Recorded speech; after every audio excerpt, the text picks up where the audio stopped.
এখন দোহারের মধ্যে থেকেই এরকম এক বাটি চটপটি খাইতে পারবেন মাত্র 80 টাকা। এটার মধ্যে থাকবে ফুল একটা হাঁসের ডিম, আর ফুল একটা হাঁসের ডিম দিয়েই কিন্তু দাম মাত্র 80 টাকা। তো এটা কোথায় এবং কিভাবে আসবেন ফুল ভিডিওটা দেখলে এমনিতেই বুঝতে পারবেন।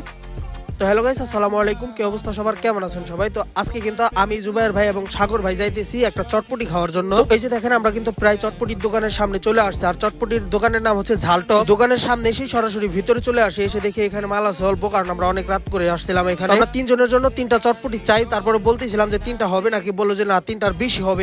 এখানে কিন্তু সব ধরনের মশলা দিয়ে হচ্ছে চটপটির বুটটা দিতেছিল। আর এটা হচ্ছে সম্পূর্ণ মামুন ভাইয়ের স্টাইলে বানাইতেছিল। ওই যে ফরিদপুরের ভাঙ্গা যে মামুন ভাই আছে না, তার স্টাইলে বানাইতেছে। সব মশলা সবকিছু দেওয়ার পরে কিন্তু সবকিছু একসাথে মিক্স করে নিতেছিল। সবকিছু একসাথে মিক্স করার পরে দেখলাম যে উপরে কুচি কুচি শশা দিতেছিল। আমি এই পর্যন্ত কোথাও দেখি নাই শশা দিতে চটপটির মধ্যে। এরপরে দেখলাম যে হাতের মধ্যে ডিম চুলতেছে, এবং কালারটা দেখে আমি জিজ্ঞেস করলাম এগুলোকে হাঁসের ডিম? ফার্স্টে ভাবছিলাম যে মুরগির ডিম দেয়, তারপরে বললো যে না হাঁসের ডিম এগুলো। এরপরে দেখলাম যে 3টা বাটির মধ্যে আনাম 3টা ডিম কেটে কেটে দিতেছিল কুচি কুচি করে। এরপর দেখলাম যে এটার ভিতরে ফুচকা দিতেছিল। পরে শুনলাম যে সে নাকি বাসায় ফুচকা গুলা নিজে বানায়। এরপরে ভালো লাগার যে ব্যাপারটা, উপর দিয়ে সুন্দর করে বেরেস্তা দিয়ে দিতেছিল। বেরেস্তা দিলে যে কোনো জিনিস অনেক বেশি মজা হয়ে থাকে। এরপরে সুন্দর করে পিস পিস করে লেবু কেটে উপর দিয়ে দিতেছিল, একদম সেম কিন্তু মামুন ভাইয়ের স্টাইল। এই যে দেখেন আমাদের চটপটিটা কিন্তু রেডি, আর এই বাটিটার দামই কিন্তু মাত্র 80 টাকা। এরপরে এক এক করে কিন্তু 3টা বাটি সুন্দর করে আমাদের টেবিলে এসে দিয়ে গিয়েছে। তবে এই বাটির মধ্যে চটপটিটা জাস্ট একটু দেখেন কি সেরা লাগতেছে না। এরপরে এক পিস লেবু যে দিয়েছিল, লেবুটা হচ্ছে সুন্দর করে উপর দিয়ে চিপে হচ্ছে মিক্স করতেছিলাম, এবং মিক্স করে কিন্তু মুখে দিয়ে দিই, এবং এটা থেকে কিন্তু খুব সুন্দর একটা ফ্লেভার আসতেছিল। এবং এই চটপটির টেস্টটা কিন্তু মোটামুটি ভালোই। এবং ক্যামেরার অপোজিটে কিন্তু জুবাইর ভাই এবং সাগর ভাই ছিল। খাবারের শেষ পর্যায়ে এই জিনিসটা আমার কাছে ভালো লাগলো। জিনিসটা হচ্ছে এই যে দেখেন, এই জিনিসগুলো হচ্ছে ফেলে দিত, এবং ফেলে না দিয়ে হচ্ছে আমাদেরকে দিয়ে দিতেছিল। এখন আবার আপনারা বলতে পারেন যে শুধু চটপটিকে এভাবে খাওয়া যায় কিনা। শুধু চটপটি দেয় নেই, সে কিন্তু মশলাগুলোও দিয়েছিল আমাদেরকে। এখন আসি লোকেশন কোথায়। কাচারিঘাট ব্রিজের ঢাল নামলেই হাতের বাম সাইডে দেখতে পাবেন ঝালটক নামে এই দোকানটা।